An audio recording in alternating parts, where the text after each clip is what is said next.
bitch, a ribbon book toe. We invented the cherry tomato and Waze USB drives and the Iron Dome. Israeli salad, Uzi Stenton, Jaffa's orange crow. Microchips is us, iPhone cameras us, taco salads us, Bodavamos us, Olive Garden us, White Cloth for us, Sabra Hamas, Hasbara sus. Hello, everybody, and welcome to Bad Hasbara. The world's most moral podcast. Matt, you're okay. I'm alive. Whew, what a relief. Ladies and gentlemen. I didn't know if I was going to be doing this alone. Yeah. No, I mean, thought. It's a horrible thought. Doing this podcast alone is something I've done, and it does suck. And me being burnt to a crisp definitely would have made your life harder, as opposed to, my own life. My life would be easy. It'd be done. I wouldn't have to worry about anything anymore. Kind of nice. Made my life sadder too. It'd be sad. You'd be sad if I died? I'd have to figure out what to say at your celebration of life. Yeah, you now have to write something. Fucking A. I met the guy a year ago. Off to a rousing start. Thank you, Adam. No, I'd be so sad. We went over this in the holiday special. My life would suck considerably more without this podcast. Anyway, yes. Welcome, everybody. That's Matt Lieb, the world's most moral co-host. That's right. And this is Daniel Mate, the world's other most moral co-host.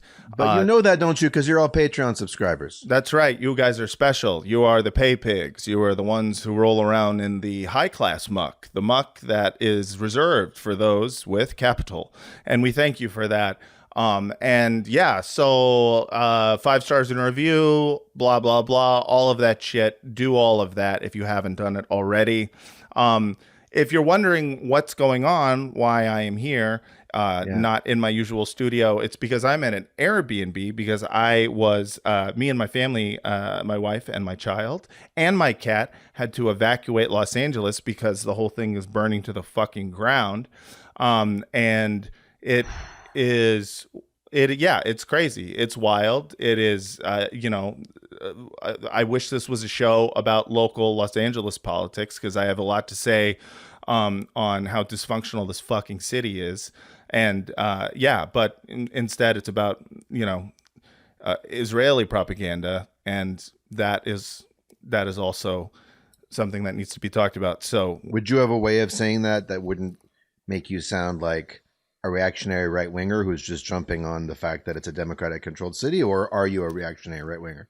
Or does Truth just have, in this case, a reactionary bias? Truth has a sort of reactionary bias in some aspects. I have my whole thing about, whenever we do the local politics thing about Democrats and Republicans trying to tie them to national parties, which is not to say that they aren't ideologically tied, certainly tied with money and corporate donors. But my whole thing is that when you're talking about entrenched party systems in any city, you are talking about a what do you call it? What is it called? Partisan. Bipartisan issue. You're talking about. I mean, whether it's a state like California, a city like Los Angeles, which will always reliably vote for the Democrat. Then the Democratic, Republican dichotomy is completely meaningless. What you instead have is a conservative and someone who's slightly less conservative, and they're just both called Democrats, and they battle it out in the primary, and then whoever wins beats the Republican candidate as a matter of course, because it is entrenched machine party politics. And so the problem with calling, this is what happens with a Democrat-run city. It's like, no, this is a problem with a monoparty system, whether it's at a federal level or it's at a local level, because this is entrenched power. This is, people who are getting this power are all part of the same system, all part of the same machine. They don't, you have people being like, this is what happens when you get DEI in the fire squad. And I'm just like, you guys are completely like politics brain you have like politics brainworms. You are so focused on the national whatever that you are going to lose sight of what the actual issues are. And one of the issues being Karen fucking Bass, who is our corporate Dem mayor, who was going up against a guy named Rick Caruso, who was a fucking like owned the Grove, just a multi like billionaire fucking candidate, who was slightly more to the right than she was on certain issues, especially like crime. And people are like, oh, if Caruso had been in there, it's like, no, Caruso also would have done exactly what fucking Mayor Bass did, which was LA Mayor Karen Bass cut fire department funding by 17.6 million months before the wildfires. Okay, so that actually happened. That's not up for debate. Right. Yeah, I mean, as far as I've read a couple different sources on that, and I've also read one source that goes, actually, but if you look at the budget, they still had $20 million per year and growing, or something like that, and it seems to be the exact same screenshot from the exact same account. So I kind of feel like there's a little bit of PR whitewashing going on against this idea, or they're trying to blame it on, well, it was in order to appease the right wingers, in at City Hall, blah, blah, blah. And, to me, it's this is the kind of bullshit that happens at a local level that, the minutia of it doesn't really matter to me. What matters to me is like, here's the consequences of you cutting the funding of the LA Fire Department, and then having it, and then taking that money and giving it to the cops. Speaking of The Wire, it would be inaccurate to say that your family was evacuated. That's right. I know. I did think about that. No, I'm not saying you. I'm not saying you said it. Did you say it? No, I did say it a few times, and I kind of was waiting for someone to call me out on it. Listen, might as well be me. It might as well. What would that mean, Matt? If your family was evacuated, you evacuate a building. You don't evacuate people. When a person is evacuated, it means they shit themselves. No, it means they're given an enema. Oh, it's is that what it is? Yeah. An enema. Well, no, an enema. A sea enema. A sea enema. So to evacuate something or someone is to rid it of its contents. Right. Well, you don't need an enema to rid me of my contents. I do it like a few times a day. I'm very regular. And as far as our content, I mean, we got lots of it. We got lots of it. Yeah. Anyway, I'm glad, but the point is, you're well. I'm well. Okay. But yes, my family's okay. Everyone's alive. But on a slightly more devastating note, my sister's house burned down. Yeah, my twin sister, who lived, in a house in Altadena with her husband and her twin daughters. Altadena, not Pacific Palisades, not a rich people's neighborhood. That's right. Yes, not a rich neighborhood like Palisades, which is getting all of the media coverage. She was like, "Oh my God, how could this happen to such beautiful people?"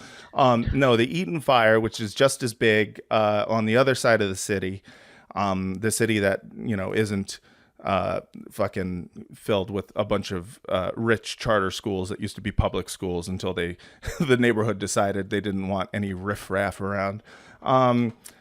Side note, riffraff comes from Erev Rav. Did you know that? What is Erev Rav? Erev Rav? Erev Rav? Yes. Meaning those bad fake Jews who come from Egypt. It's like the baddies. That's what they call us. That's what the Zionists call us all the time. Erev Rav. Erev Rav. So anyways, apparently that's where riffraff comes from. I read it in a post. It must be true. I thought Erev Rav meant good evening. Yeah, never mind. Never mind. Yeah, no, that does sound like good evening, doesn't it? I'm gonna have to look. I'm gonna look it up. It doesn't matter. Good evening. Good evening. It means good evening, fake Jews. You say two things at once. That's right. Good evening, fake Jew. But yeah, no. So the Eaton fire was a bunch of neighborhoods that were, there were some, upper middle class, poor, poor folks with homes, apartments burned down. My sister's school, my sister's kids' school burned down. Just fucking devastating. So today our episode is sponsored by my sister's GoFundMe. So if you go to bit.ly/YonDiana, YonDiana, there's a GoFundMe for my sister, trying to, get them, situated, somewhere, while they figure out what the fuck they're going to do, whether or not insurance is even going to do anything. Are they going to pay it out? They're talking to FEMA right now. It's just it's horrible and devastating. And I kind of hate using this particular portion of the show to plug something related to me or whatnot, but it is my twin sister, and it's a big deal. It's a big deal. She needs the money. Literally everything that she had is gone. So it's been a bad few days, but we're here. And is someone keeping an eye on your house? What's right now it looks like the fire is not going to spread to Eagle Rock, but we had to leave because the smoke was so bad that it was just unlivable. Which is on the other side of the highway, yeah? It is on the other side of the highway, and a little bit further north. Grateful for that. But also thank you. I just want to give one more shout out to Karen Bass, who gave some really good resources for people who are, dealing with this. And she gave a great website, and I have that here. You need help, emergency information, resources, and shelter is available. All of this can be found at URL. Los Angeles, together is how we will get through this. Through the heroism of our firefighters. Jesus Christ. You fucking moron. You fucking idiot. She's been taking Joe Biden's masterclass on press conferences. Oh my God. Well, someone forgot to replace the placeholder URL with the URL. Yeah, but also proofread. Yeah. Oh my good God. And cognate, understand, don't just learn English phonetically. Straight up Ron Burgundy ass shit. Go fuck yourself, San Diego should have been put in there. It's unbelievable. So unfortunately wasn't able to get a URL there, but I have a URL for you. It's bit.ly/YonDiana. That's what Karen Bass meant to say. Yes, that was the URL she was trying to shout out. Please, if you can donate anything, everything, helps, because it is, it's bad times. And yeah, so that's that. Daniel, what's the spin? Well, I wonder if there's any songs about fire in my collection. Sure. So I was like, what am I going to do for this? Well, I tried to think of some LA albums. So first of all, Steely Dan, Gaucho. Today is Donald Fagen's 77th birthday. And the opening song, Babylon Sisters, contains the very ominous line, "Here come those Santa Ana winds again." Oh, and yeah. Very portentous. And so, yeah, goddamn. Yeah. Joni Mitchell, Court and Spark, I Couldn't Let Go of LA, City of the Fallen Angels.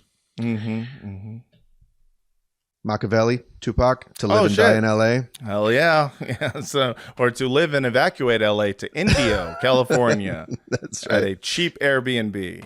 It's the place to be. The Far Side, Bizarre Ride to the Far Side, which has the unfortunate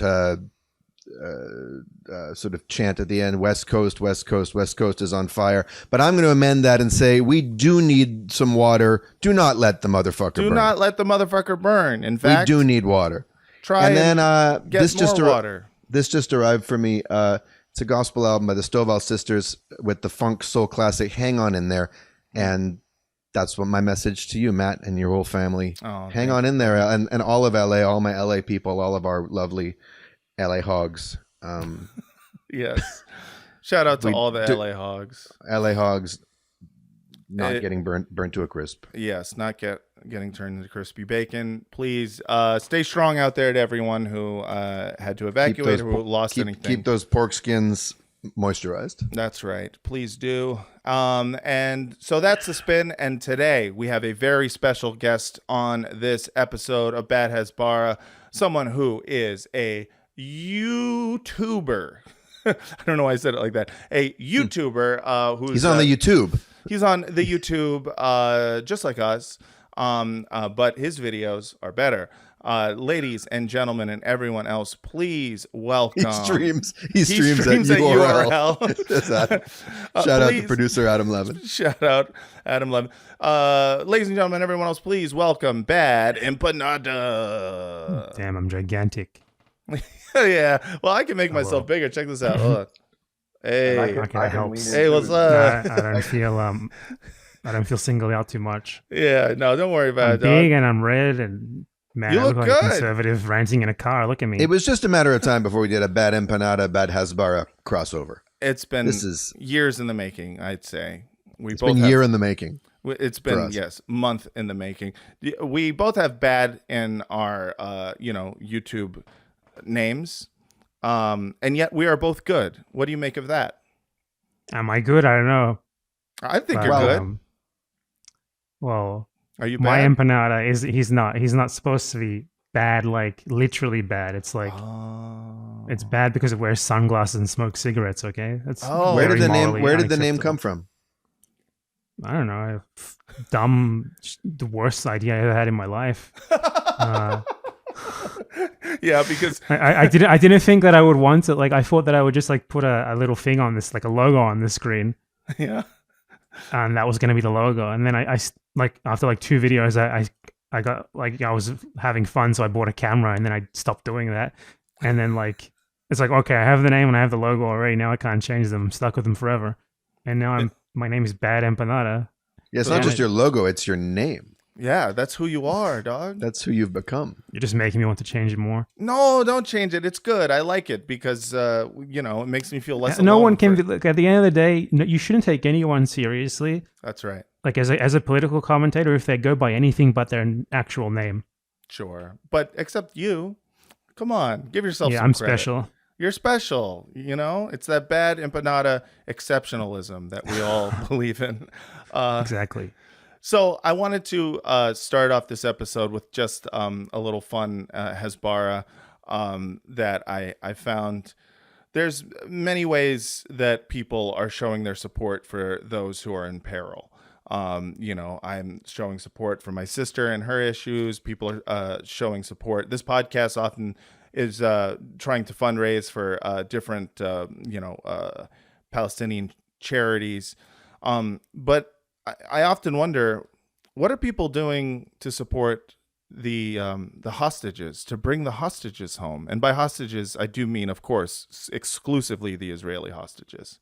I recently heard that the state of New York has just passed a law, or is not, or there is a law on the at books, least under discussion on the books, possibly, that would make it illegal to tear down hostage posters or any signage that is pro-Israel or pro-Israelis. Isn't it illegal to put the signage up in the first place? Yeah, but it's not illegal if it's Israelis.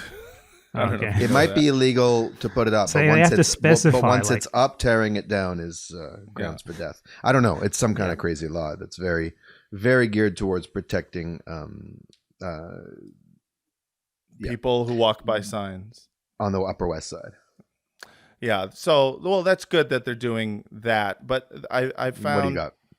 I found this one video of one way in which they can honor the hostages in Gaza. Here's a little bit. 7th, I have been struggling, and I'm sure many of you have also, with how to live my day-to-day life. And also remembering our hostages who are still stuck in Gaza, unable to live their life. I want to introduce you to Hannah, founder of House of Linkreed. She has found a simple yet beautiful way to make women remember the female hostages stuck in Our Gaza. fall winter collection, we named our dresses after like the hostages. So when you wear it, we're thinking of them and we're praying for them. Amen. This is the Naama. Naama It's Lidi, beautiful, when she like comes out, Naama. please God, you're going to give her I can one. read. This is the Karina. named after Sherry Bibas. So emotional. It's the Nova dress. The dress that we're gonna dance when our hostages come home with Mashiach. Is the lyrics. Thank you, Hannah, for being such a strong voice. Her clothes are available online and in store in Cedarhurst. So that's in Cedarhurst. I'm trying to I think if you had a store, it would have to be a warehouse full of clothing named after every single female Palestinian victim of the Gaza genocide. It would take up the entire city of Cedarhurst. There would be no Cedar. The city of Cedarhurst would just be one big clothing warehouse. I just want to note that the pictures that they showed that are of the hostages are all of prisoners of war, not hostages. Right. Oh yeah, those were the soldiers. Those are straight up IDF soldiers. Those are straight up, yes. And it's like we're supposed to watch that and think, okay, these like women who are clearly running like a clothing brand that could not possibly be profitable. No one is buying this. Right. These are like the real victims. These are the victims of discrimination, of systemic oppression. These are the ones that we need to have sympathy for. Like, I don't know. There's something with white people and needing to feel like they are victims that needs to be investigated. Yes, there could be entire libraries filled with just that one subject. It is needing to feel like we're victims, but also needing to feel like we're really pitching in and contributing and raising. We're raising the right kind of awareness and consciousness that It's crazy. In reality, all the hostages are like they, there's a bombing going on of like every single possible place where the hostages could be in Gaza, and they don't actually know where they are. So in reality, most of them are probably dead, killed by Israel, which no one talks about. Right, and which people act like it's funny because they will in the same breath as like bring our hostages home, and someone goes like, oh, what about the bombing and all the dead Palestinian civilians? They'll just be like, well, I blame that on Hamas.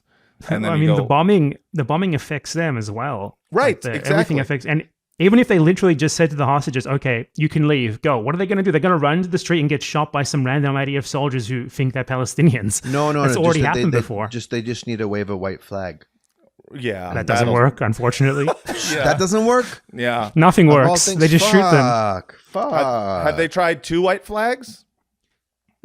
If you had enough I don't know if you know of the case where IDF soldiers verifiably shot hostages who had escaped. It was like 6 months or so ago. Oh yeah, no. But in that case, they were speaking. They were speaking Hebrew, and they still shot them. It was like screaming in Hebrew, "We're Israelis! Don't shoot!" And they still shot them. Yeah. So they had their hands up as well, and they were, I believe, they had their shirts off and were waving the shirts as as a signal, as a white flag. We are Israelis. We are Israelis. Yeah, they shot them and killed them, and it is, it's always the question of whether or not this is incompetence or Hannibal directive. I think at this point the incompetence thing is it's bullshit to call out. It's like calling out bad apples or whatnot. It's like at this point it's a pattern. Yeah, I mean, I think at the end of the day, if Israel kills hostages via the bombing, they can just say Hamas killed them, because we're never going to be able to know what the truth is, because they're not going to tell you. They're just going to say Hamas killed them, full stop.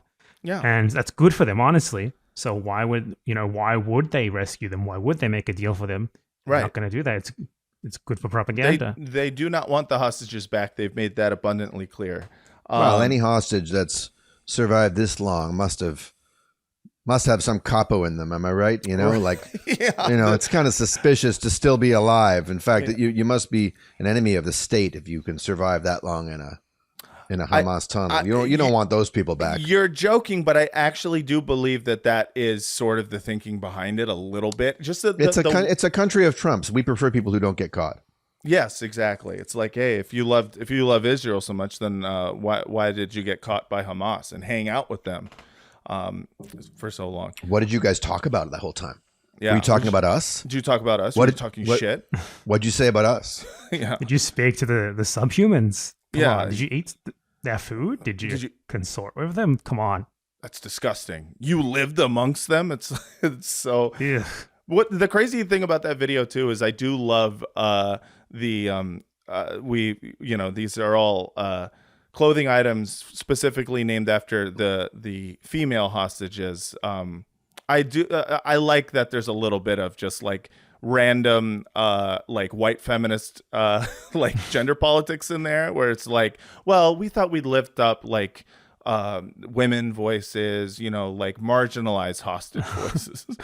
Just make sure that the clothing are like made by like artisan, like small business owners who are black as well, and then it's perfect. Right. And then, yeah, it's a feeding frenzy for disgusting liberal Zionists. Yeah, so that one brought a lot of joy to me in these dark times, just watching one way that you can support this this support the ongoing hostages thing. by buying our clothes. Yeah, by buying our clothes. Well, it's named after the hostages. That is that's pretty insane. Mr. Empanada, Mr. Bad, Great Mr. Great. I would like If you were Finkelstein talking to Destiny, it'd be like, Mr. Quesadilla, Mr. Arepa, Mr. Chimichanga.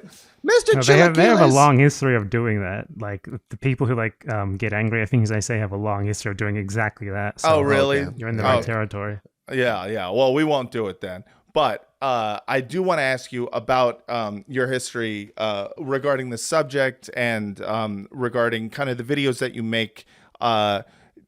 How long have you been specifically talking about Zionism and, let's say, like American imperialism on your channel? And what qualifies you to do so, sir? Yeah, right.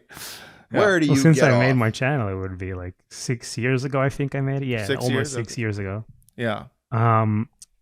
But for me, like getting into it was sort of a natural thing because like I was interested in like the history of the colonialism of Australia, which is where I'm from originally. Mm-hmm.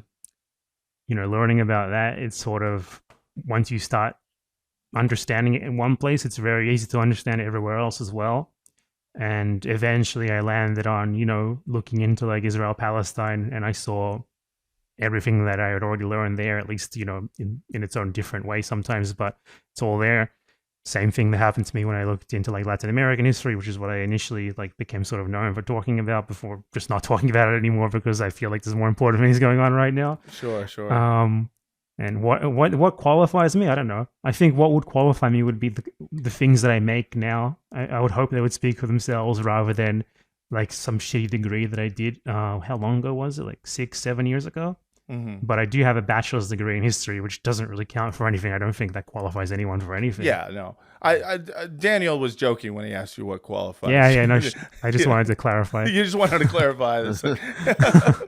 But yeah, I mean, I've seen you. You're someone who I think gets attacked more so than I think a lot of other anti-Zionist voices out there. And I think it's because your videos are so sharp. You don't you don't really I don't know what the word is. It's like you're not trying to like cull a bunch of tiny babies together and convince them of like, okay, this is why you're bad. There's no cushion there. He doesn't pull punches. You don't pull punches. You're blunt when it comes to this subject, and I think and you're rightfully blunt. And you make in my opinion like really compelling arguments for why it's okay for you to be blunt about this, because it's okay for anyone who believes in humanity and believes that humans should be treated the same, to criticize something that is wrong, which I appreciate personally. Yeah, I mean, it's precisely it. Like, you know, you can't just be on the defensive all the time. You can't just always be like conceding everything to the frameworks that the people in power want you to be using.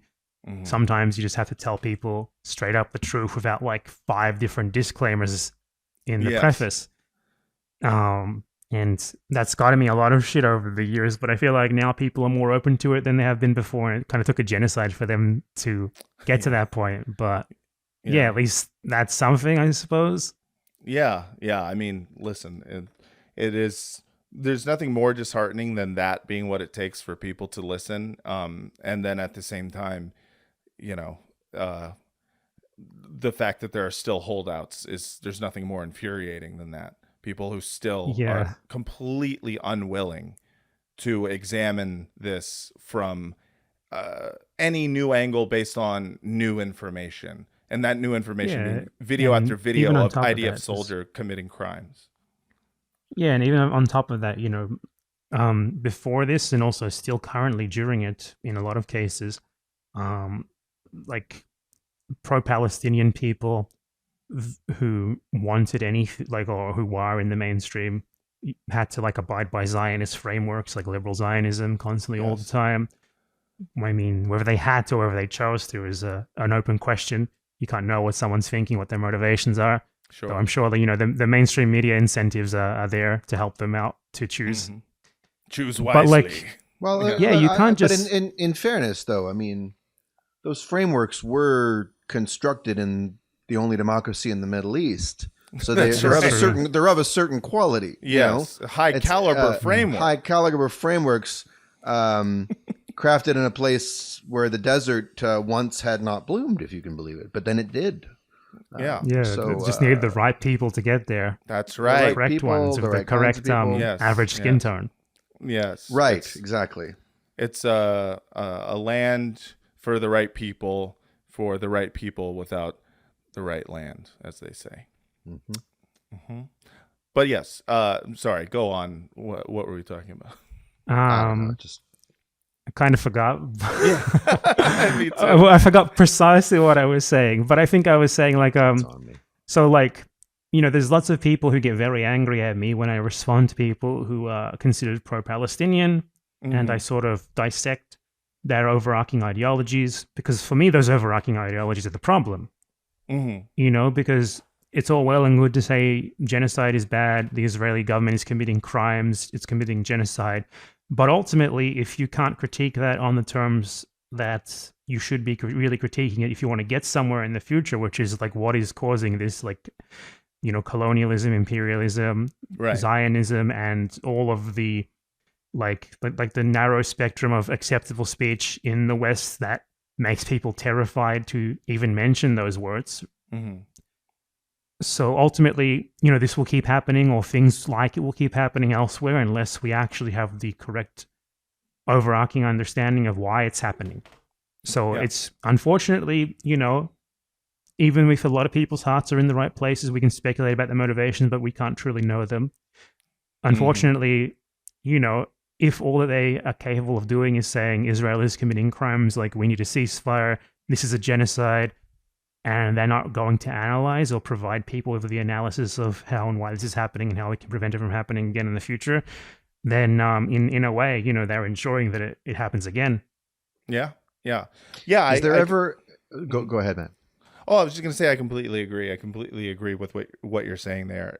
This is kind of my main beef with liberal Zionists, and also it is a beef I have with people who pose themselves as pro-Palestinian, and then at the same time, I think you put it perfectly. They still adhere to this framework that it was developed specifically to exceptionalize the crimes of Israel as like being somewhat justified based on a history of anti-Semitism in Europe, and like a way of condemning both sides equally, where it's like the framework is essentially there so that you can, depending on the motivation, of course, but a lot of the times it's so you can ward off the accusations from people who are, I'm sorry, bad faith actors who will accuse you of being an anti-Semite no matter what you do. So this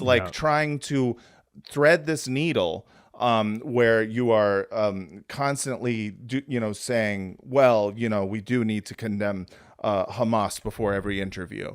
We do need to talk about the right kind of resistance. We do need to talk about the history of anti-Semitism in Europe, and in order to then talk about it, it's like those people are still going to call you an anti-Semite. So you're either doing this because you are a careerist, which is like, hey, I'm a comedian, I understand careerism, I'm surrounded by it, or you're doing it because you still have not.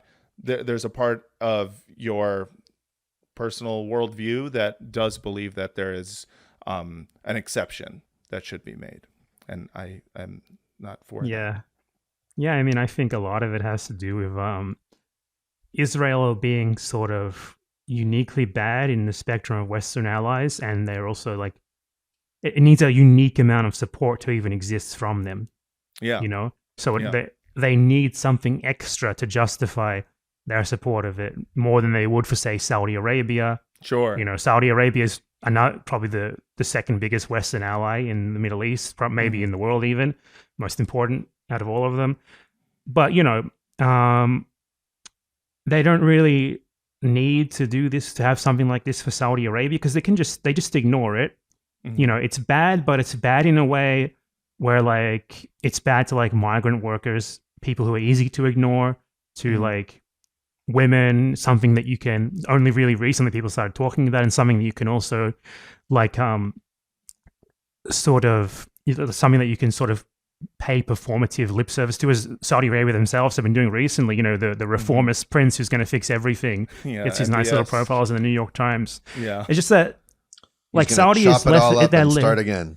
yeah, like they're less of a problematic ally, basically. No, it's not Right. that they're not a problematic ally. It's just that the support isn't as overt, and like the problems are a lot. That the things that they do that are bad are a lot easier to keep on the down low than with Israel. So for Israel, you need like a specific framework to like sort of chill anti-Israel speech and keep it within the spectrum that is allowed, which is like, okay, so but it's a Jewish state. They're Jewish. Yeah. This makes it different. Well, and also Saudi Arabia doesn't have such a hysterical, compulsive need to explain itself. Yes. Saudi yes. Arabia just Yeah. Yes. gives no fucks about what anyone thinks about Saudi it doesn't Arabia. need to. Israel It doesn't need is to and because always Saudi has Arabia- been obsessed with its own self-image, self-concept, own narrative, and its own its story. own narrative, Yeah. and which creates the noun Hasbara, which means to explain.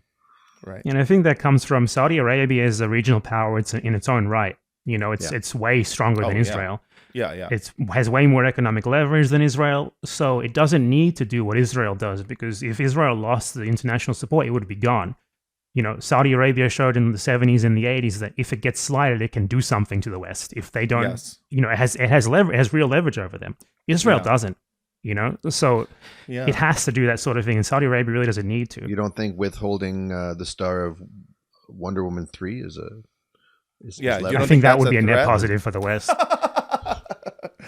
Yeah, it is interesting, you know, comparing the two, because of you do see that the main difference is that one state, Israel, is built on a very specific narrative, and it is dependent on international support, and international support from Western governments, and the people's support is based completely on narrative, which is, it kind of makes sense as to why, you know, they focus so much on propaganda, because of the fact that like I'm sure there's a poll out there of like, what does the, you know, average American think of the existence of Saudi Arabia? I'm sure it's not good.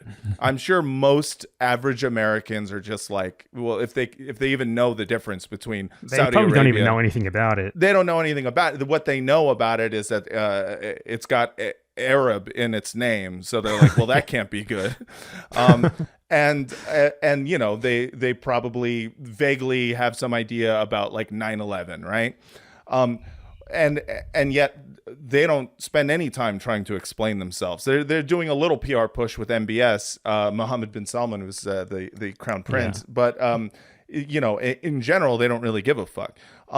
Whereas like the U.S., you poll, you know, most Americans, and there's going to be definitely a much larger proportion of Americans who support Israel purely, if you ask them, based on this narrative, on the story. Yeah. Well, it is the only homeland for the Jews. It is a place where Jews can be safe.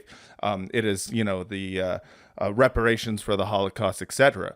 And so it is kind of it's interesting, you know. You just you do see how little leverage Israel has, and yet how it continues to, you know, thrive with regards to support from the government. It does. Well, it does have leverage in that In you know, America, it's like for basically an specific- American military outpost, but that's not so Yes. much leverage because it would lose that status in an instant if they didn't give it what it needs to be that.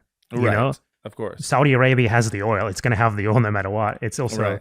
you know a way more populous country with a lot of regional clout, a lot of regional power.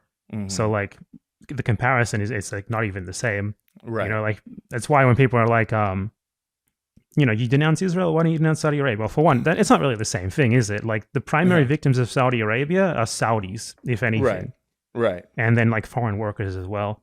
Right. people And then in their neighboring little countries, proxy wars. perhaps. I mean, you know, they're doing a genocide in fucking Yeah, Yemen as you well, know? obviously. Yeah. Yeah, yeah.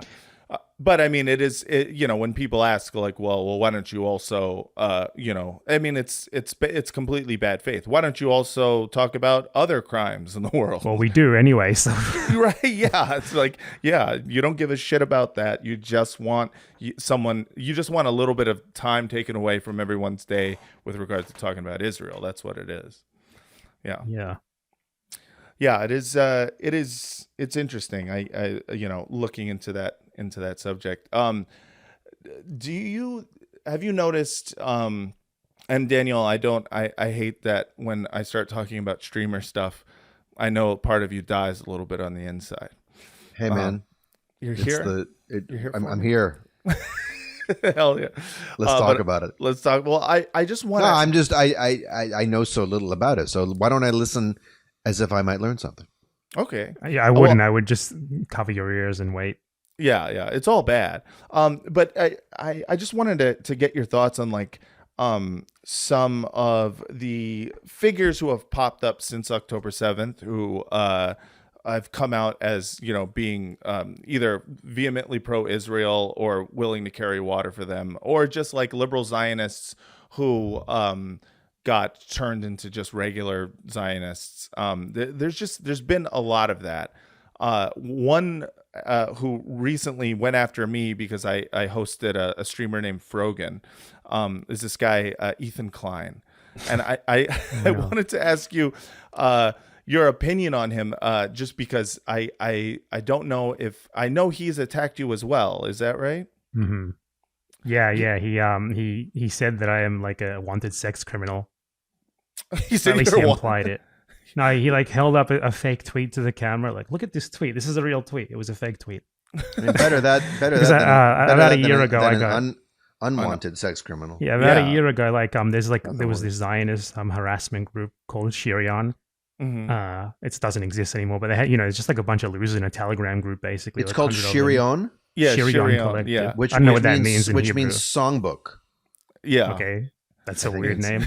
Yeah. But like Yeah. they fabricated a bunch of tweets to try and say that I'm a pedophile. Not just a pedophile, but like a convicted pedophile on the run or something. While also I have a YouTube channel where I show my face. Right. I don't know how that works. Yeah. But anyway, and then like, you know, they just spread that shit everywhere. I kind of just didn't really engage with it that much. Just kind of, because ultimately something that I'm discovering, which is really nice, is when you're a YouTuber, they can't do to you what they can do to others. So that's good. Yeah. Especially when you're a foreign YouTuber, you know, like Yeah, Why right. not? Why not? all that they can do is like impotently use the report feature, which doesn't do anything most of the time. Yeah. But like, so Ethan Klein found one of those fake tweets and he held it up to the camera, and it wasn't even that like he was replying to me or anything. It's because Hassan watched one of my videos that wasn't about Ethan Klein on his stream, and he's like, "Look, Hassan, watch this guy's video. Look at this tweet that he made. This is a real tweet, and it's a fake tweet." See. So he was trying to destroy you to get at Hassan. Yeah, it's all that he cares about. Like, Jesus I Christ. don't even think he cares about Israel. I think he only cares about Israel because Hassan talks about it and his wife is Israeli, nothing else. Yeah. He dropped a reference to Hassan into some tweet about the LA fires. Oh yes, yeah, like, he come did. on, man. Yes, he was. It was a tweet in which he was showing, like, you know, you could see the smoke or the flames like from his yard, and he's just like, "I bet Hassan Piker is hoping I die" or something like that. And it's like, bro, just fuck him already. You are It was obsessed actually with this man. worse. It was worse. It was specifically, I bet Hassan is hoping the fire destroys my hard drive on which I'm editing the video about him that I'm making, which is even more pathetic. I bet you hope no one ever sees this fan video I'm making. Yeah, he's You're gonna making look like so a- sexy in it. I bet he's hoping that the temperature in my house rises above something point something, like very specifically. I bet he hopes that the smoke particles in my home exceed. Yeah. They find me naked next to my hard drive with all these sick footage. Yeah, he has his narrative going on right now where he's making what he calls a content nuke against Hassan to, like, I guess, attack and prove him like the worst person in the world until the end of time. But it's like, dude, you're a fucking very unfunny, like, comedy podcaster who just coughs every 2 seconds. I don't like what you're dreadfully unequipped to make a video covering a serious topic. Like, it's going to be a complete embarrassment, except among this admittedly massive audience of millions of people on YouTube who are very stupid, who like this sort of thing. Yeah, I mean, and it seems to be, I think one of the downsides of doing content in general is that if you have any success at it whatsoever, you get trapped in your little audience bubble in which you can do no wrong, and then you slowly turn into the worst version of yourself you could even possibly imagine. Which is why I have a commitment to being unsuccessful. The clue is in the word content. Yeah, and content just means stuff filling something else. Yes, stuff exactly. Occupying space in a container. Like, that's right. Wasting your time. An overflowing toilet. Yes. Has all the content you could ever want. It's got lots and lots of content. Content is what gets spewed out of you when you are evacuated. That is right. That is what it is. Yeah. Well, it's been interesting to see because I've just watched so many people kind of like audiences who once very much enjoyed someone like Ethan Klein or others as well, watching people kind of like contort into this like ghoulish version of themselves where they are just so obsessed with the petty things about this subject, where they're not even, it's like, forget the whole genocide, forget the whole ethnic cleansing occupation thing. These guys are mean to me. And that is fucking crazy. He basically lets people being mean to him polarize his political opinions, which is just pathetic and like shows that he never gave a shit in the first place. Yeah. I think he started targeting me because I made a video using his own framework for accusing, that Yemeni influencer. Right. The teenage Yemeni influencer of being a terrorist to analyze like the facts about his own wife. And his response to that was to like just be like, dude, how could you call my wife a terrorist, dude? Yeah. Dude. Like, yes, you made a great video. How dare I? This was a really fantastic video.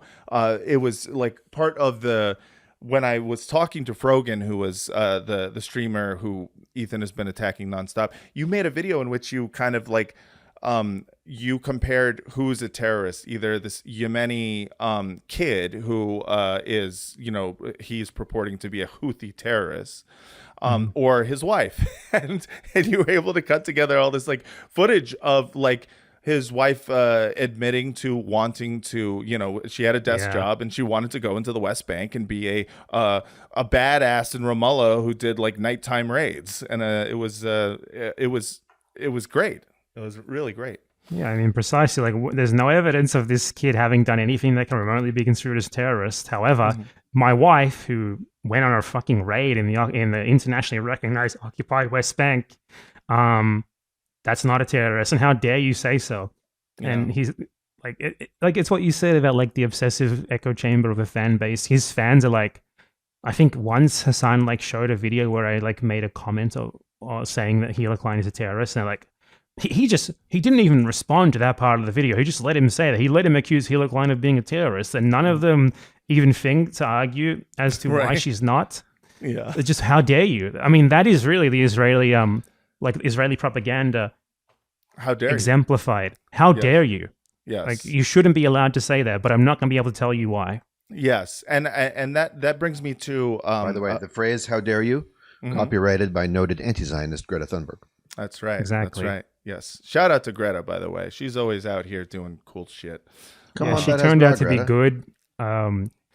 Much better than they wanted her to be. So now they don't get her on TV anymore. Yeah, I know. Now they're scared of her because she just stays having dope politics.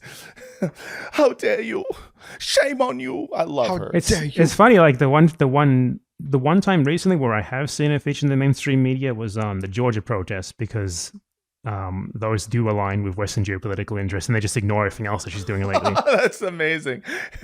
That's so incredible. Where they're like, okay, that's good, that's fine. Let's get her back in here for the first time in like 3 years. Okay, yeah, she's pro a Western government in Georgia. We'll put her on TV for a little bit. I'm sure she had a Ukraine flag at some point.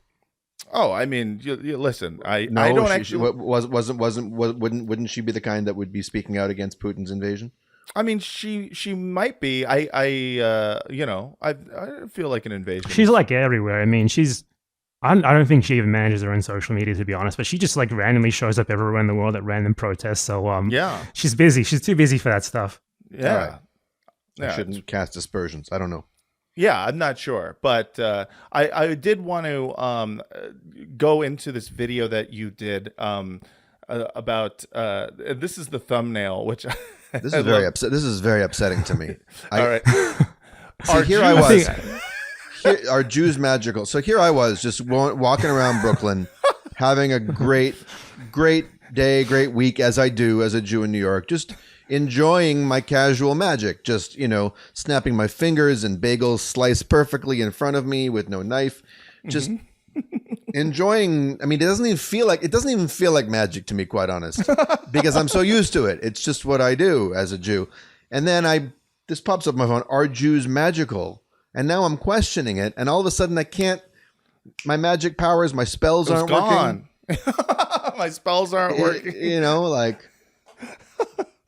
Yeah, no, I mean, listen, this is a question. Why you got to make me question this? We've all asked ourselves at one point, like, am I magic? And the video itself is fantastic because it does what I feel like it does what this podcast should do, and does it so much better. In which you're breaking down a conversation between another streamer psycho named Lonerbox, in which he is chastising someone who we never get to hear from. It's a supercut of him explaining Israel, essentially. And, you talk about this idea of Jewish exceptionalism, and why, a lot of the arguments kind of at its core, what are boiled down, when it's boiled down to its like core facet, it's that Jews have an exception when it comes to the state of Israel, when it comes to claiming victim status, essentially. And I thought that was a really fascinating video, and I thought it was very well done. Can we talk about that a little bit? Can we talk about of course. Jewish exceptionalism? It's actually something that I'm still working on, like making more videos about, at least one more. Yeah. It's just there's so many examples of it that I've sort of fallen into the trap of seeing an example of it and making a video about that, instead of just making one video about the concept, rather than this guy is an example of that. I want to make an example, so that'd be me. Yeah, so I let's talk about it a little bit. I think that when we talk about someone like, I think Ethan Klein is actually a perfect example of this, when it comes to a lot of people's arguments regarding the state of Israel and what it is and isn't allowed to do, seems to boil down to this is allowed because let Jews cook. Let Jews cook, literally and figuratively.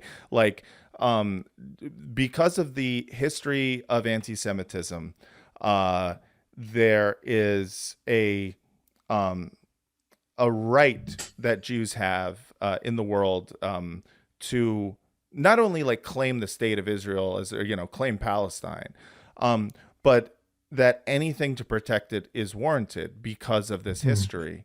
And I just, you see it all the time. You see it kind of behind every piece of Hasbara is this piece of like, you have to understand the Holocaust happened, therefore XYZ. Yeah, I mean, and at the very core of that is the idea that the Holocaust is special. Something that, I mean, obviously it's a particularly bad genocide, no denying that. But they're in like the 60s, the 70s, Norman Finkelstein has talked about this a lot, where the Holocaust started being propped up as part of a conscious effort in the West, specifically to create this sort of narrative surrounding Israel, because this is And around the time in where Israel the West really itself, by started the way. supporting Israel a lot. Sorry to Yeah. interrupt. In Israel itself, by the way, it's not that Israel was commemorating the Holocaust in a sober and conscientious way in the late 40s, 50s, and early 60s. No, Israel wanted nothing to do with the Holocaust. It was only with, the Eichmann trial, the Nuremberg, all that shit, where it started to realize, oh, there's traction for us here.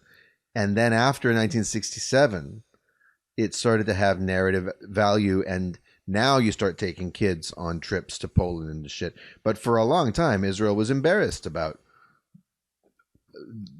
Jewish victimhood, wanted to put it in the rear view mirror. Yeah, I mean, I've seen plenty of that. Like, there was like a debate in Israel 20, 30 years ago where a lot of Israeli politicians were offended by the notion that Israel was a nation of refugees that was peddled outside of Israel. It's like they have, I mean, everyone knows this by now, but, in Hebrew, it's totally different than what they say in English. All right. Yeah. Yeah. Yeah. Israel's, in their conception, Israel's a country of the people who got out on time. Yeah, Israel is like a strong country, like basically a strong ethno state, except in this case, it's not a Nazi ethno state, and that makes it different. Yeah, and you see this like constantly when it comes to the revisionist history around the creation of modern Zionism, where people get offended by the idea of calling it a settler colonialism, and it's completely revisionist because the founders of Zionism outwardly called it colonialism. They outwardly called it settling. They outwardly said we are going to settle Palestine. They named Palestine by name. It's kind of like in the. I feel like it's the same type of thing. This idea of like we are revising the narrative so it can once again fall in line with the Western sentiment. Yeah, I mean, funny thing about that is that just to add on to what you said. Back in those times when they were doing that, the way that you would get a new colony is you would form a joint stock company in London, and you would like go to the, you could also just go and do it and then later ask for permission, or you would ask the crown for permission or something like that. Guess what the Zionists did? They formed a joint stock company in London and then wrote a bunch of letters to the crown asking them to can we have Palestine, please? But it's not colonialism. Yeah. They have lots of great arguments for that. Like, actually, they were using colonialism in a different word. They just meant going to live in a place. And I guess that's why they wrote letters to Cecil Rhodes, the most famous colonialist in history at that point. That's right. That's why they all immediately bought those fucking pointy hats that colonists wore. Like, it's just like these guys are not just dressing in the part of being a colonialist. They are actively asking other colonial figures and the fucking empire. They're asking the British Empire, hey, see that bit of land there? Can we buy that? Or can we have that? Can you give that to us so we can settle it? And you just see like the way in which that is like completely washed over. Now people who say this is settler colonialism, they're immediately met with this like fake offended thing of like, how dare you? It's not settler colonialism because we're Jewish. And when they don't want to say that directly, they instead say, but like a large portion of the people who came to Israel before and after it was founded were refugees. And it's like, okay, so do you think, let's pretend that you're not just saying that because they're Jewish. Do you think that refugees are allowed to do settler colonialism? Right. Yeah. Are refugees allowed to do this? Is anyone allowed to do, and that's the question is, would they say that another... Yeah, I like to turn that back around on them by saying, okay, well, Palestinians were ethnically cleansed and they are still internationally recognized refugees. Would you support a Palestinian invasion of Egypt tomorrow? Like, yeah. There's no internal consistency to it because it's obviously this group is special. They should have an exception. Yeah. And some of those people might not recognize that there's a meaningful difference between Palestinian and Egyptian Arabs, but that's another thing. Yeah, no. But a Palestinian invasion of I don't know, Sweden. Right. Yeah. I mean, anywhere. It's this idea that you would like as a matter of course be like, well, yeah, I mean, it is okay for a refugee group to go to a land and have a place to live. Like they would never agree to that. They would never say that that is okay. And in this one case, they do, and it's because they are like, well, they're Jewish or we're Jewish, and I think that is something that a lot of people. I think people have problems saying things out loud because of this fear that it's like, does that sound anti-Semitic? And I think the one thing that you do, and I think do a great job of, is you break down why the idea the idea of constantly policing yourself to the point of like, well, is this going to sound anti-Semitic? Let's face it. The word Jew sounds anti-Semitic. Yeah, the word sounds bad. Jewish You can't even say sounds it. anti-Semitic. Yes. Just Jewish tradition, Jewish history, Jewish holiday, Yes. Jewish food, Jewish. I'm sorry, it does. I remember the first time I saw someone write the word world Jewry, and I thought like, oh, that sounds anti-Semitic. And they were like, no, that's what we call ourselves. I was like, oh, okay. I didn't know that. Yeah, I didn't know I was part of world Jewry. Yeah. I didn't agree And I mean, with that. it's really So good that the solution that is no one sounds gets to talk. anti-Semitic. But the For them, at solution least, is for the The Israelis. solution is no one gets to talk about us except us. Yes. And I do think that is something that you handle very well, which is you say that exact thing. You go like, then we get to a point where we just cannot talk about this, where we are immediately faced with a rewrite of your own morals to the point of giving it no power, no teeth at all. Your analysis is completely handicapped by the fact that you have to work around something that doesn't sound anti-Semitic to this voice in your head that's telling you it is. Yeah, because I mean, you say the wrong, especially if you like live in the West, which I don't, and you are at all involved in anything formal, like you have a job, for example, you have an employer. Yeah. You are vulnerable to potentially some Zionist lobby group picking up on it and spamming it everywhere. Yeah. And in reality, like these campaigns aren't like I think this is kind of newish with the internet, that they have this much power and ability to do this. But like in reality, there's not that much outrage over this stuff, but they know how to make it look like there is and cause action against you, Yeah. No, and there are still employers who fall for it.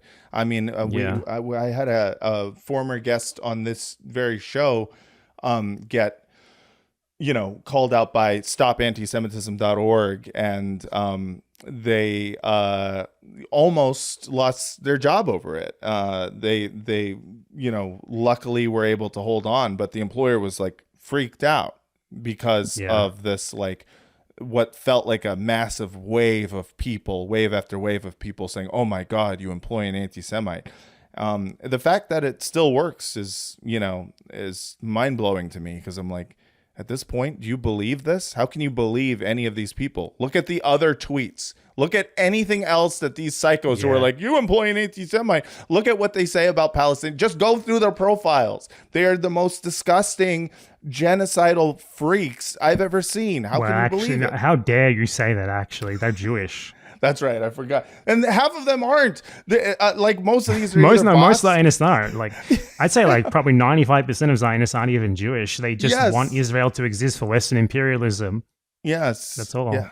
Yeah, and it's completely nuts. But yeah, the amount of like psycho posting or like psycho things that people have been saying out loud in the last over a year, I realize like a lot of it, like the mindset can be explained very much by the idea of like, well, Israel has this great exception. The Jewish people, therefore all Jewish people have this particular exception to a level of cruelty that you might think is gauche if it were anybody else. I think we need to like directly deal with that. Sorry, you want to finish what you're saying? No, please. Yeah, I think we need to directly deal with that in two ways specifically. The first way is obvious. I think I don't think this is the strongest argument because for some reason a lot of people don't believe this. But even if this entire Israeli narrative of like ongoing massive Jewish peril all over the world and Israel being founded exclusively by like the smallest little bean refugees, every single one of them was personally a victim of the Holocaust. All of them, were like did nothing, ever wrong in their entire lives. What's the Nakba? We don't know. Right. Don't ever mention that. Like, even if that were true, that the idea that gives them some sort of special permission to do horrid things to other people is obviously not true. Right. But then there's after that, which also needs to be talked about, and which is way more risky to talk about, which I can talk about only because I'm like an independent YouTuber, is the narrative of like Jewish oppression, worldwide Jewish oppression, even remotely true?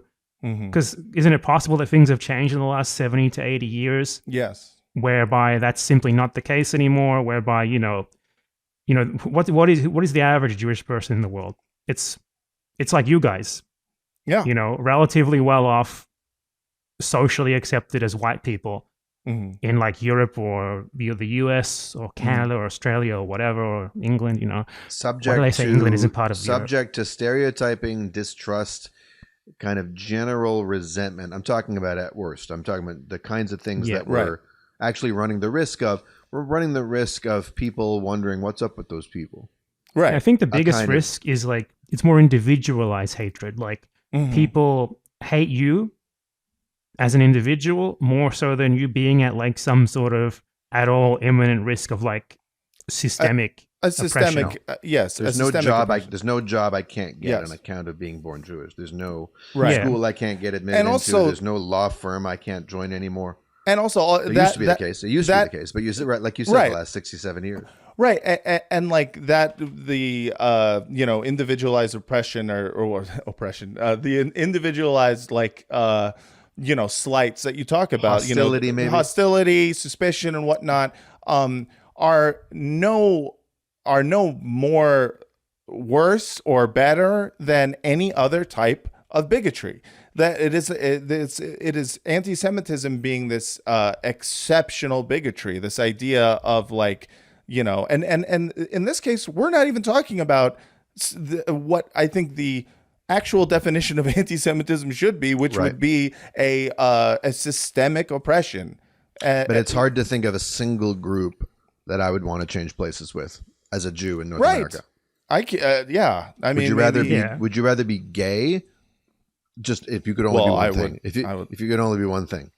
I would rather be gay. A gay Jew would be cool.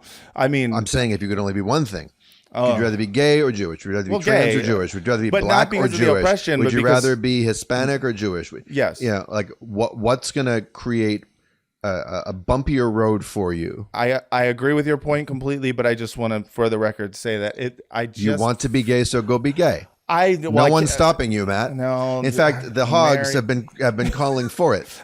Yeah, I'm just saying that it just seems like, I don't know. I feel like I hang out with your bros all the time. My point being that like, yes, it is. And you rightfully point this out in this video, which is that the people who are bringing up this oppression, the people who are talking about this like anti-Semitism, whatnot, they're the ones from the TikTok we watched. Yes, exactly. Like, you can just look at that and tell those people, are these people victims of oppression? Are these people like victims of anything systemic? Like, give me a fucking break. And at best, you could say that they're doing stolen valor from like their grandparents, when it comes to like the, experiencing anti-Semitism. And then you compare that, at least systemically, if you compare specifically to, like who are the Jews of the United States? It's not the Jews. it's largely the Muslims is one for sure. Yeah. Black people in this country. We need John Lennon to come back and write a song. I mean, Muslim is the Jew of the world. Yeah. Interestingly, the root of the term anti-Semitism in the first place, the people who invented that term were anti-Semites, and they thought it was a good term. And the whole point of them inventing it was to say Jews are like Arabs. Yes. Jews are like this enemy population. Right. So the very root of it is to say you are bad because you are like Arabs. Right. Basically. Exactly. Yeah. And it is crazy. What was I going to say? You bring up like the fact that like the way in which we talk about Muslims in America, it just sounds like anti-Semitism. It's like what we would describe as like Nazi really level is. anti-Semitism. I don't like the talking point that people say where like technically Arabs are Semites too, because anti-Semitism, it doesn't have to literally mean it. Right, it's just a term that can be used for like anti-Jewish racism, basically. Yes, yeah. But then there's also anti-Semitism as like a belief system, as like an ideology that goes beyond that. Like a set of like conspirational ideas regarding Jews as like a sort of magical hive mind who are always conspiring behind the scenes and like innately untrustworthy, that sort of thing. Mm-hmm. And all of those ideas are applied mostly to Muslims and also to Arabs in general, especially as a migrant population in the West. Mm-hmm. Now, like, just look at the way that the Germans especially are talking about them. And ironically, the idea that they are anti-Semitic is utilized against them to sort of paint them in this way. Right. It's okay to do anti-Semitism essentially against a group of people if you can call them bigoted against Jews. And you see, like in America, it's the same thing. There's this tweet I got from a senator out of Florida named Randy Fine. Oh, the Hebrew Hammer. The Hebrew Hammer. And this guy's way overdue for a Bad Hasbara appearance. The worldwide Muslim problem. Oof. Yes. # Muslim problem. It's time to deal with this fundamentally broken and dangerous culture. So I'll read that tweet. Muslim culture. That singular monolithic culture of billions and billions of people guys from every single continent. Yeah. It says, Muslim terror has attacked the United States. Again, the blood is on the hands of those who refuse to acknowledge the worldwide # Muslim problem. I'm sorry, but how is Muslim problem? That's just the Jewish problem. You're doing it again. It is like the idea that's like the Jewish question, the Muslim problem, like all of these tropes, they sound exactly the same. And you just look at them and you go like, how can you have this cognitive dissonance? How can you not see that? And by not having cognition in the first place. Well, yes, you need to have some cognition. I mean, it's not that. It's just, they have a set of goals that this serves. And I mean, maybe not that guy, but maybe people above him who do have cognition who he's useful for. Yeah. But I mean, I do think though that there is, without it, I don't think it's entirely, a cynical, like agenda driven thing. I do think it is, but it's not entirely. I do think that it plays on, again, that type of exceptionalism where it's like, no, this is okay language if I'm talking about the enemy of Jews. Yeah, it's funny because if you go to like a Zionist lobby website, almost all of them will have like a list of anti-Semitic tropes. And you can read those. And each and every one of them, if you change the word Jew to Muslim, they are literally being applied right now. Yes. Yeah. It is fucking crazy. I want to show a cartoon. It is not a full animated cartoon. It is an image, a political cartoon that I found that kind of like explains, or not explains, but it's a good example of sort of what we've been talking about in terms of like this weird cognitive dissonance between like something a psycho would post and someone who thinks they're the good guy posting it. So let me show you here. This is a picture of a dove with the Star of David and Israeli flag. You're gonna claim that you found this one, man? Are you really with your whole face, your whole chest? Did you find this one? When I have the text record showing that I texted this to you and Adam last night. Okay, well I'll maybe you had already already seen it. I you had had already seen seen it, but when You you didn't show say me something, I don't like to. What am I going to text? I've already seen it. It feels weird. It feels like an attack. Fine. I didn't want Now to I attack looked like you. the asshole. Because I am. Because I am. No, but so our wonderful most moral co-host Daniel Mate found this. I had never seen it before. It is a this is a dove that has got the Star of David and a fucking M16. Olive branch and a flak helmet.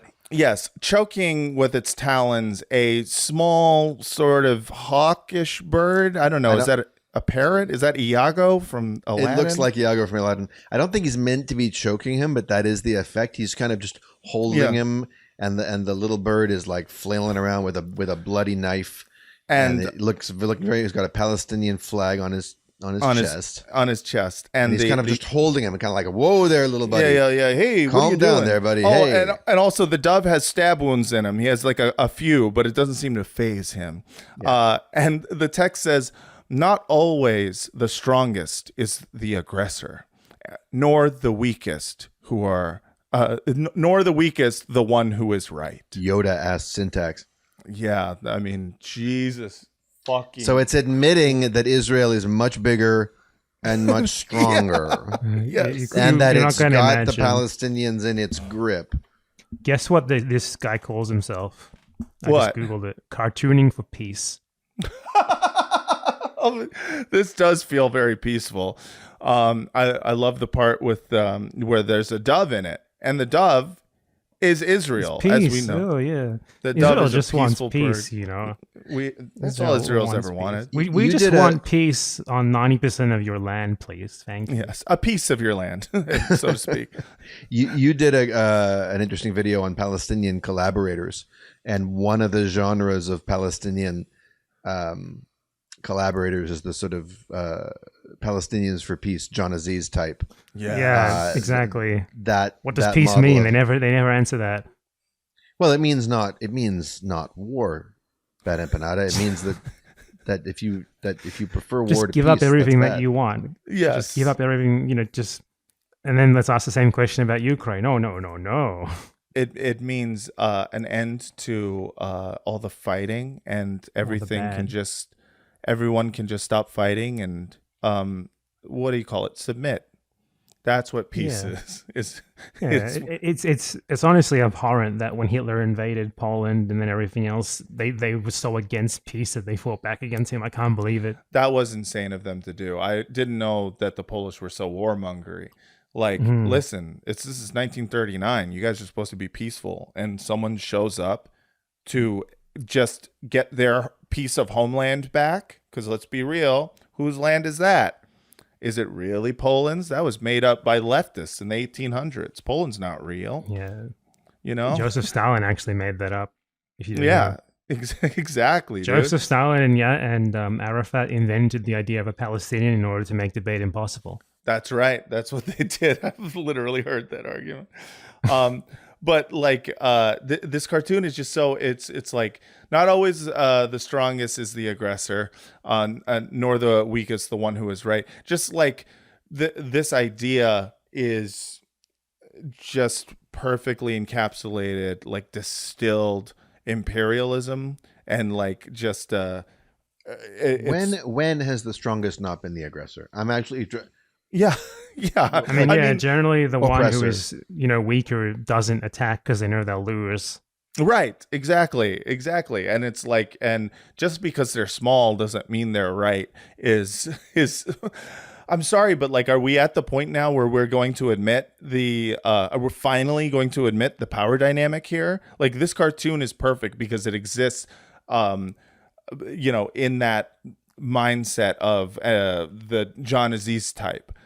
Someone who is probably just like, I'm a peacenik. Like that's their whole thing. I hate the word peacenik so much. It's like, it's just giving like a special word for Israelis who think that maybe the West Bank and Gaza is bad, and they use that word, like, just weaponize it constantly. Like, how can you criticize him? He's a peacenik. Yeah. What? Yeah. I mean, and the amazing thing about it, is that these, like, in Israel, it's used as a slur against these people. Like it's only a what do you call it? Like a virtue, Compliment. Yeah. a compliment here in the West. Like, you know, it's like that's where, oh man, he's a peacenik. You know, he's a peaceful occupier. Yeah, all that he wants is for the Palestinians to accept, like, you know, all the two-state agreements where they would be turned into like a client state of Israel in a tiny Right. little patch of land. Yeah, and then we would have peace. That's how peace happens. Yeah. But like this Precisely. at the very least, like it admits the power dynamic. It goes like, yes, it's true, we are bigger, and yes, it's true that Palestinians are smaller. But just because this dynamic looks eerily similar to every colonialist v indigenous fight in the past doesn't make it the same. Yeah, I mean, you just have to ask the really simple question, which is almost universally true. It's like, when the smaller and weaker side nonetheless fights, it's because they have to. Right. Who's making them have to? Yes, exactly. The idea that like they don't want peace, you know, it's like you know, it completely washes over the idea that like peace would mean submission to something that is actively going to continue an ethnic cleansing and displacement of their own people. Yeah, I mean, as much as like I don't think it would be a great solution. Let's say, like, you know, if there was a two-state solution, 50-50, even Stevens. Right. And you know, like Israel, I don't know, like built some houses for the descendants of the people who were expelled from Israel proper, and lets them come back. Palestinians would accept that in a second. They would love that, you know. Yeah. But the Israelis wouldn't. Right. It's always been the fucking case. And, you know, just the idea that like, well, no, then how come they didn't accept like the Oslo? And it's like, because in those, they continue to lose more land. Yeah, like, not even just that. Like the Israelis straight up openly said, like, we want Palestine to be like a parastatal entity. It's not going to be able to have a military. We're going to have like a, you know, like, I don't know if you know about the history of Cuba, but in Cuba's constitution, the U.S. wrote like an amendment to allow them to invade whenever they want. They wanted one of those in like the new Palestinian constitution. Jesus like, Christ. This was not going to be like it wasn't an agreement, obviously. And then they beat you over the head with it for like 50 years. It hasn't been 50 years, but like 2 decades later, saying, you didn't accept this. You're against peace, unlike me, the peace activist. The peacenik. Yeah. Another thing I love about that cartoon is it's like the presumption is the Israeli dove is holding the Palestinian little shipbird by the throat because it needs to, right? Right. Because if it let go, then there'd be more attacking. But if you actually just think about it from the shitbird's perspective, the little, you know, get your fucking talons off my throat. Yeah, like, you're literally choking me to death. You're choking me to death. I need to choke you because you're so mad about me choking you that you might hurt me. Yes. So I can't let you go. Yes. I'm reading a book right now called The Myths of Liberal Zionism by an Israeli poet named Yitzhak Laor. Very good takedown of the Amos Oz and David Grossman, all these liberal Israelis, these peaceniks who were being published a lot in the 2000s, especially in European newspapers and in the New York Times. And they were really deployed to like really hammer home among Western intelligentsia this myth, this fiction that the Palestinians turned down a historic compromise at Camp David. It was and because the Second Intifada had already broken out, so they really needed to mobilize really quickly to put the blame squarely on the little bird. Yeah, and that's been the story ever since. It's too bad we thought we had a peace partner, but we didn't. Yeah, it's all lies. Yeah. They're still sending the Clintons on to talk on TV about that. It's insane. It's fucking insane. And we did an episode with Rashid Khalidi, and he just eviscerated fucking Clinton's logic. It was just so beautiful to watch, because it was just watching this total fucking scumbag rewrite his own history. It's like, it's one thing to like be a Hasbaris who rewrites the history for your own personal, like, you know, either your own personal gain because you're employed, or because you need to sleep better at night, believing in this you know, totally disgusting you know, apartheid state. But Bill Clinton is just rewriting the history that he knows is he knows he's rewriting it because he lived it, and he's just pretending it's a whole other thing. And I find that to be disgusting, personally. I find it's like rolling out strategic Bill Clinton a war crime in the first place. Like, why are you bringing Bill Clinton onto TV in 2024 anyway? Yeah. Like, what the fuck is that? Why are we? That's the fucking craziest thing about the Democratic Party is that, like this. Why are they pretending like people like the Clintons? It's this entire fucking like political party. Half of the fucking politics of this country are represented by this fucking guy that nobody likes. Nobody is like, man, remember Clinton? He was cool. Like, at least with Obama, I get it, because like people still are like, oh yeah, but Obama's got a playlist every year that's pretty sick. Like, nobody likes Bill Clinton. Who likes him? And even fewer like his wife. By the way, we should mention, speaking of ex-presidents, this is the week that Jimmy Carter that's right. passed. I don't think we've mentioned that on the show yet. And yeah. Some awkward hobnobbing at his funeral yesterday. But yeah, I mean, Carter did some horrible things as president all over the world. Oh yeah. But we have to give him credit forever for credit where credit is due. That being he used one of the the word first apartheid. he used the word apartheid. But only after he was out of office.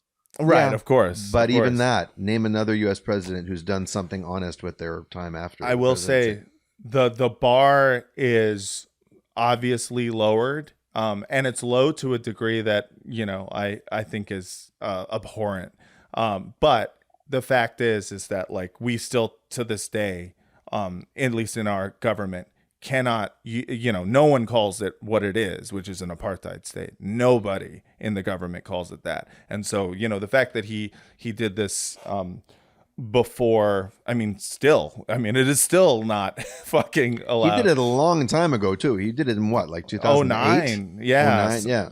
Yeah, I mean, I think still ultimately you have to think about the apartheid framing is very easy for people like him to make as well, because it's just a problem of civil rights. It's not a problem of material restitution. Sure, but I mean, I do feel like that even that is something that I think the reason why apartheid, the framing of it as apartheid, is so feared by Israelis and by, you know, Zionists in general, is because it is a recognizable term. It is a recognizable system that people are familiar with. They associate it with it being bad. They associate it with being apartheid with Mandela, who is a sainted figure, you know, in much of the West, at least I think. And they associate it with a reason why a state needs to go or fundamentally be transformed from within to be unrecognizable. Also, it was his center that monitored the 2005 elections and called them free and fair, right? Which undermines the crucial talking point that somehow, you know, Hamas is the illegitimate, right? You know, the U.S. and Israel tried to, you know, they instituted a coup to try to overthrow and to successfully overthrow Hamas in the West Bank. So he didn't go as far as many would have liked, but further than he said some true things in pretty plain language way earlier than he might have. Yeah, sure. I think like there's also another word, you know, comparison they really hate, which is the Nazi comparison. Oh, of it's course, for the same exact thing. Like, this is the thing. Like, Westerners don't understand things. They don't know what's going on. They don't look at facts. But when they hear words, you know, they have like understandings. Like, apartheid is a bad word. The Nazis were bad. They're like you know, the epitome of evil in Western society and Western imagination. So it's all about like denying you the power of those, you know, firing the neurons in people's heads by mentioning those terms. Right. And it's not really that they don't think. It's not really that they could argue that you can't make that comparison obviously you can compare Israel to the Nazis for a lot of reasons. Like both were like states or they wanted states for a specific ethnic racial group. Both were settler colonial movements that were actively trying to take land from other people to give it to another group of people based on ethnicity. There's plenty of comparisons to be made that are obviously very valid, but like they don't want to deal with it on those terms. They want to deny you the ability to even mention that because of the power that it holds when your average like ADIQ American hears that. Yeah. And so what? They're like the Nazis? That's pretty bad. Yeah. They don't want you to be able to say that. Yeah, of course. And I think that is why I do find it commendable that even if it was a former American president pointing that out, I find that commendable because it is He shouldn't have been an American president. Maybe that's the issue. Well, that's the thing. As soon as you become the American president, you are immediately going to, start being complicit, if not like be at the forefront of doing some of the most horrible crimes. I mean, you're at the head of the empire. There's no way your hands aren't bloody. And that's not to, I'm not trying to wipe his hands clean from any of that. But it is one of the early books that I read in which I was shocked to find an American president actually calling an apartheid state. In fact, at the time that I read that book, I was skeptical I was like, well, don't use that word. There are other words. Like, I think, 2008, 2009, I was still I was still a liberal Zionist at that point. So like for me, it was an important thing to see that being used because I knew my stance on apartheid, and it wasn't that some apartheid is okay if you're Jewish. Well, I do think is like, I mean, Palestinians are expected to like take the scrappiest scraps of any other people in the entire world, and I think that's hugely problematic, itself that we're even like talking about it. And like, at least he used the term as an American president, 2008. Palestinians had probably been saying it for decades beforehand, or it's like, why, whenever I criticize someone who is pro-Palestinian, at least nominally pro-Palestinian, like people think they are, I always get that same exact thing, like, hey man, come on, he's pro-Palestinian, you're just doing purity testing, blah blah blah. But if we don't talk about the problems with their beliefs, their overall frameworks, like how did Jimmy Carter come to the apartheid conclusion in the first place? Why didn't he do anything like that when he was president? It's just like the Palestinians have to take scraps.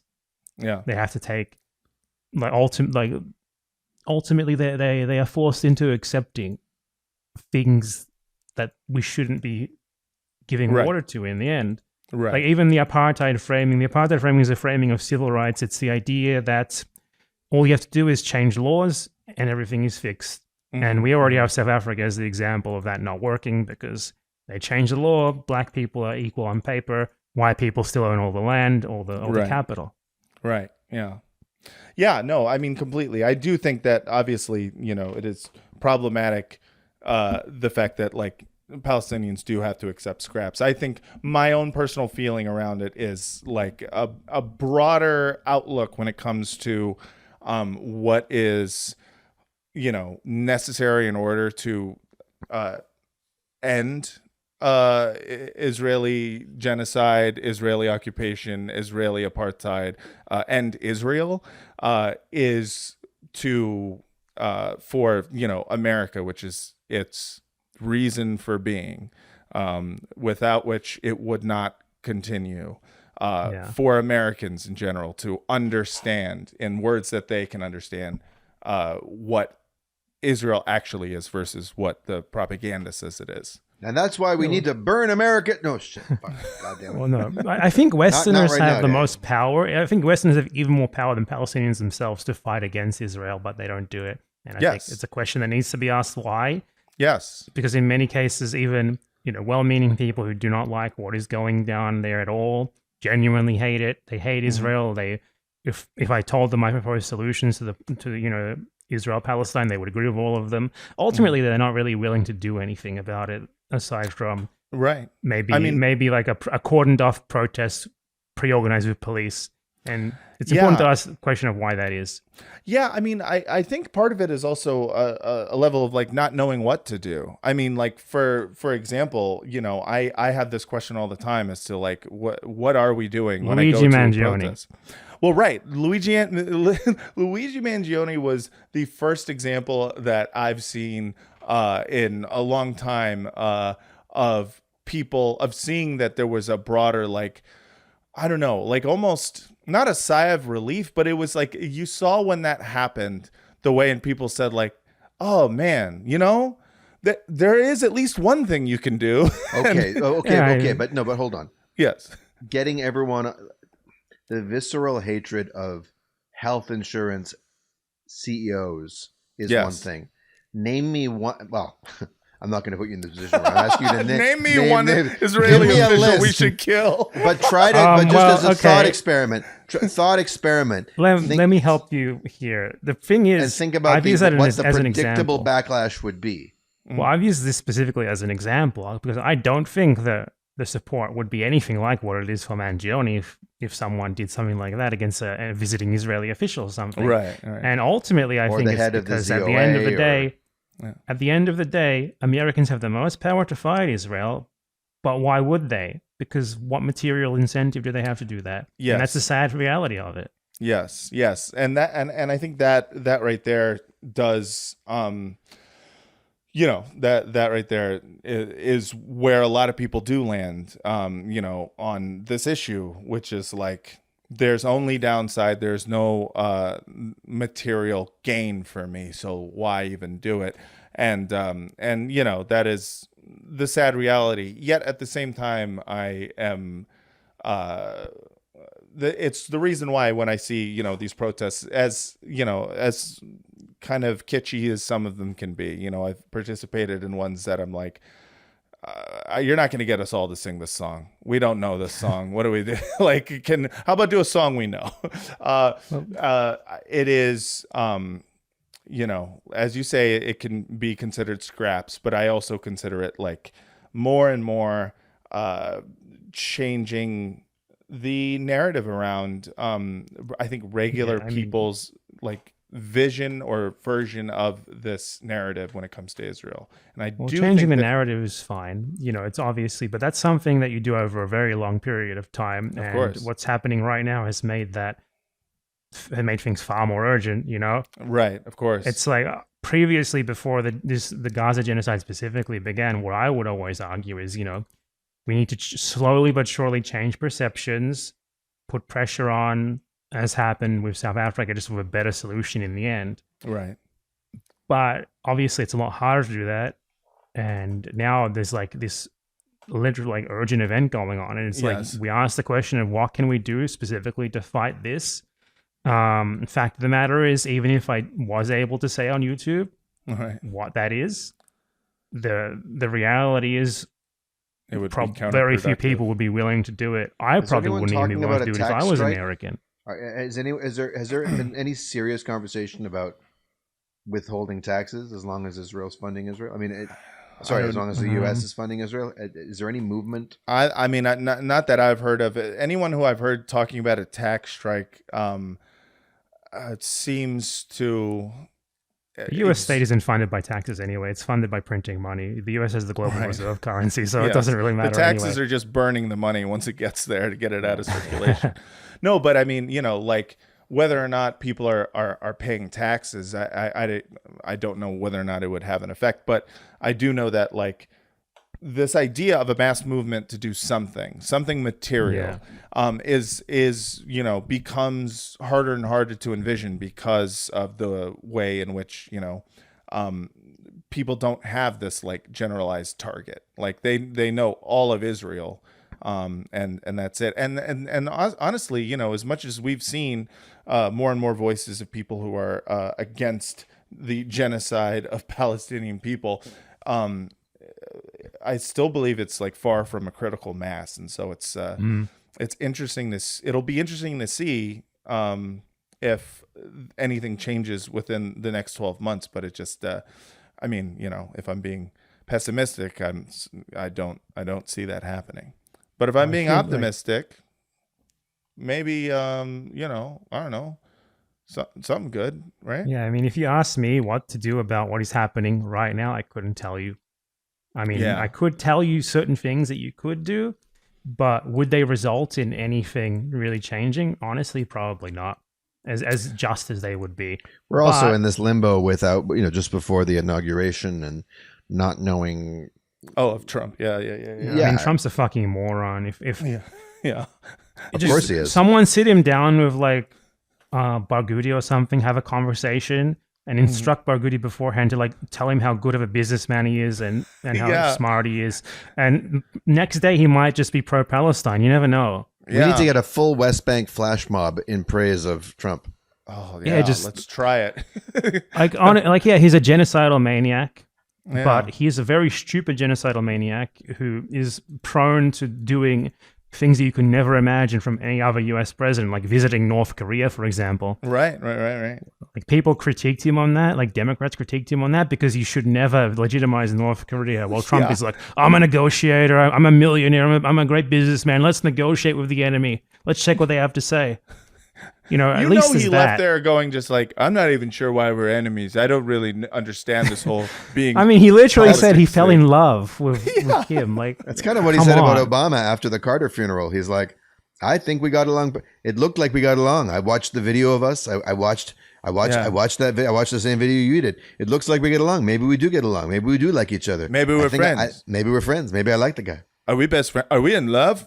Yeah, he's a fucking moron who's you know, the only optimistic thing you can say about him is like, is he stupid enough to actually do something cool if you trick him? And I think, you know, his first term answered that question for the most part, which is like, no, for the most part he's just going to do a bunch of terrible shit and be terrible. But you know, I like to have a little bit of optimism, you know, still deep within me, and I don't have much optimism when it comes to him, but I do have optimism when it comes to the fact that we have not seen so many people, even though it's not a critical mass, but so many people who are waking up to what Israel is, and that's something. Yeah, that's something that is important, though. You have to wake up to what Israel is rather than just what Israel does. Yes, you know, it's to get to the bottom of it, and a lot of the liberal Zionist framing will prevent you from doing that. So it's very important to think about it. You know, the Jewish exceptionalism videos that I've been making that you talked about are a good example of that. Like, one thing is you need to understand this whole ideology and the system backing what happens there, why it happens, and then you know how to fight it, and then.